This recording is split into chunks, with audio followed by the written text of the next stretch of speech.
Hello, good morning. Today, I will be discussing to you doing historical research in libraries and archives. When we say archives, it is an accumulation of historical records in any media or physical facility in which they are located. Research in libraries and archives ay importante sa study ng history dahil ito sila ang primary and secondary source.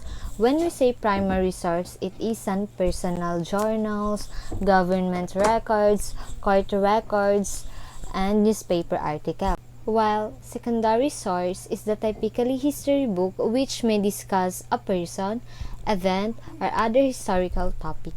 Kaya para maintindihan palalo ng mga researcher yung nature ng kasaysayan and para mapalawak pa yung kakayahan ng researcher na mag-aral by this way, kasi diba super high-tech na tayo ngayon and using library is rare na kasi we have internet to back us up and that can provide us data fastly. Diba from the word history, diba sounds very makaluma as these topics are bringing us back to where we have been before tayo dumating sa ganitong way of living. Therefore, students of history daw is expected to write historical essay and research papers through accommodating data from the primary sources and that is libraries. Though, some of the data are available din online. Pero kasi yung mga information na yun is made for public and ma-access ng kahit na sino. Sa research, kasi diba kailangan accurate and hindi publicized minsan yung content, dapat ganun. So yun, by reaching libraries, it can surely provide you a variety of source in different platforms. Yun nga lang, masyadong malawak yung range ng datas and infos na mabibigay ng libraries and nagmamatter daw yun sa search string mo.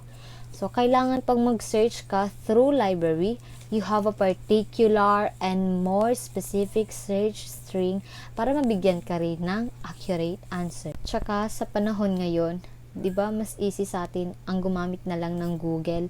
Kaya simple as type mo lang kung ano yung i-search mo, tas mahahanap na. Hindi ka na mahirapan na maghanap pa sa library. Pero minsan, sa pag-search mo, maraming lumalabas and dapat specific yung pag-search mo para mabigyan ka rin ng accurate answer. Sa page 109, binanggit lang doon ang mga availability ng ibang popular libraries that offers particular section and collection. Yung National Library of the Philippines in Ermita, doon matatagpuan ang Filipiniana section and yung Rizalian collections. And most of the materials doon, especially for the years of Spanish colonialism, are in their original language and may not be accessible to college students.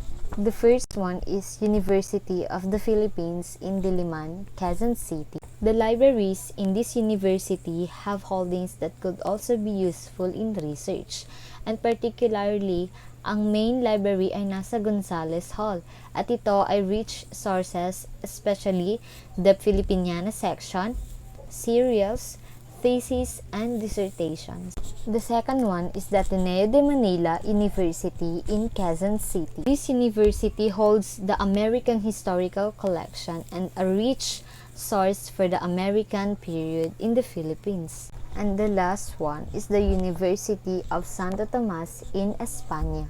And this university has collections from the 16th century and it is the oldest Catholic university in the country. So thank you guys. That's the end of our topic today. Thank you.